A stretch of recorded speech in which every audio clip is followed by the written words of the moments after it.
गणपतीचे 9 दिवस जवळजवळ संपत आलेत आणि आता दसरा आलाय आणि याच दिवसामध्ये उपवासाचं खाऊन खाऊन कंटाळा आलाय.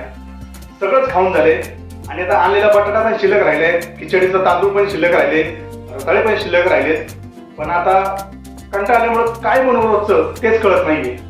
मग अगदी 5 मिनिटात झटपट तयार होणारी उपवासाची रेसिपी सांगणार तुम्हाला.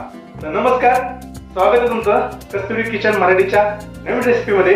व्हिडिओ स्किप करू नका, पूर्णपणे पहा. खूप भारी भन्नाट रेसिपी होणार आहे आणि हो, अशा भारी भन्नाट कमी केमिकलवाल्या आणि अगदी हेल्थी चांगल्या रेसिपी तुम्हाला जर पाहिजे असतील ना, तर ह्या चॅनलला सबस्क्राईब करायला विसरू नका तुम्ही. खरंच ह्या चॅनलवरती तुम्हाला खूप भारी भारी रेसिपी भेटतील आणि तुमच्या किचनमध्ये ना तुम्हाला 100% मदत होणार आहे. त्यामुळे सबस्क्राईब करायला विसरू नका. चला आपण वेळ न घालवता लगेचच पाहूया काय रेसिपी बनवतोय आणि किती सोप्या पद्धतीने बनवतोय. चला. तर उपवासाचं नवरात्रासाठी फराळाचं बनवण्यासाठी मी इथे एक रताळं घेतलेलं आहे आणि त्याच्यावरची साल आधी मी धुवून घेतलं होतं रताळं.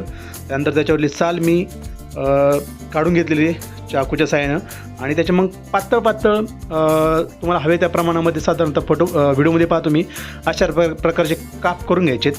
आणि सर्व काप करून झाले की ते एका भांड्यात साईडला काढा. त्यानंतर तुम्ही एखादी मोठी बॉटमची कढई असेल तुमच्याकडं फ्लॅट बुडाची तर ती घ्या आणि नसेल शिल्लक तुमच्याकडं तर एखादा असा पॅन घेतला तरी चालेल. त्याच्यामध्ये 1-2-4 चमचे तूप टाका आणि मग हळूहळू आपले काप गोल ठेवा. तुम्ही एकदम पण सर्व काप टाकू शकता, पण ते हलवताना तुटतात, त्याच्यामुळे फ्लॅट भांडे घेतलं आहे. कढई घेतली तरी चालतं, डायरेक्टच तूप आणि साखर टाकून शिजवलं तरी चालतं, पण मी थोडं वेगळ्या पद्धतीने केलं आहे. तर ते सगळे काप एका साईडने झाकण ठेवून भाजून घ्यायचे 2 ते 3 मिनटं मंद गॅसवर आणि मग त्याला पलटी करून परत एकदा दुसऱ्या साईडने पण भाजून घ्यायचे. त्यानंतर असंच आपले उरलेले बाकीचे काप पण भाजून घ्या. तुमच्याकडे मोठं भांडं असेल तर सगळं एकत्र भाजू शकता, काहीच प्रॉब्लेम नाही.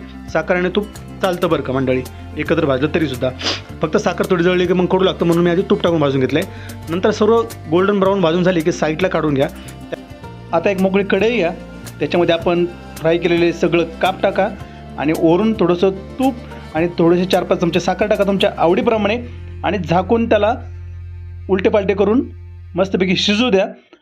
आणि लक्षात ठेवा, साखर इथं विरघळली पाहिजे. मी थोडीशी न विरघळता दाखवली. एकदम ब्राऊन झाली पाहिजे आणि साखरेबरोबर ते क्रिस्पी झालं पाहिजे. ब्राऊन जळू देऊ नका. एन्जॉय. तसं काय मंडळी, मग भारी होती ना रेसिपी. आता याच्यामध्ये तुम्ही विलायची पावडर टाकू शकता, वरून थोडेसे गार्निशसाठी ड्रायफ्रुट्स टाकू शकता, तुमच्या आवडीने ऍड करा. पण फराळाची रेसिपी आहे उपवासाची, म्हणून त्याच्यामध्ये जास्त काही गडबड केली नाहीये. आता तुम्ही ती दह्यासोबत खा, एखाद्या छान चटणीसोबत खा तिखट, काहीच प्रॉब्लेम नाहीये, किंवा दुधासोबत खा, कसंही खा. पण बनवा ही वेगळी रेसिपी. रताळे शिल्लक आहेत ते संपून टाका खराब होण्याआधी आणि फेकून देण्याआधी. त्याचा उपयोग करा आणि हो, चॅनलला सुद्धा सबस्क्राईब करायला विसरू नका. एन्जॉय करा. भेटूया पुढील रेसिपीमध्ये. तोपर्यंत सर्वांना हॅपी दसरा.